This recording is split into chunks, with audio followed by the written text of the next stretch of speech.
Opening up is a defining feature of Chinese modernization. To understand Chinese modernization, it is essential to examine how China engages with the world. China's opening up focuses on three key areas: trade, cooperation, and cultural exchanges. Open trade creates growth, welfare, if people export where they are better than others, and if they import in what they need and others have. So that's a good, I think, illustration of trade as a win-win game. And I think China is well placed to know, if you look at how China developed for the last 30 years, how open trade is important for the economy.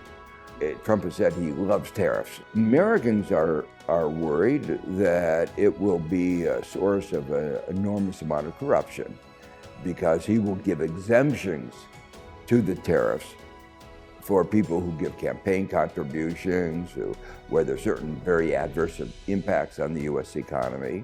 China, I think, is appropriately saying that it's committed to a rules-based system, even if the United States isn't. China has talked about unilateral opening and saying, like, we're making our economy even more open. And I think part of that strategy, which I think is likely to be an effective strategy, is in terms of expanding trade with the third world, which is growing and is becoming increasingly important. It's now at least 40% of global GDP. As a Chinese saying goes, it's always a pleasure to greet a friend from afar.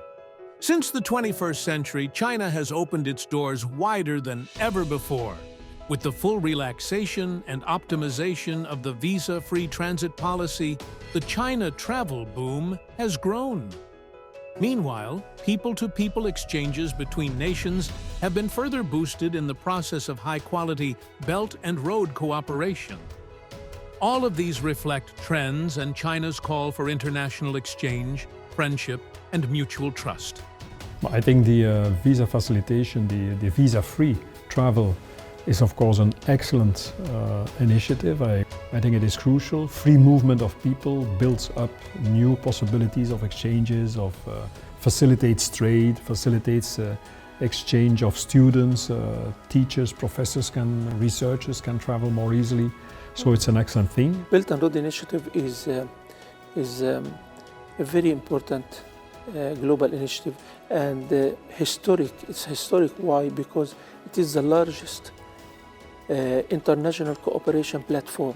So it connects people not only by physical infrastructure, but also through people connectivity.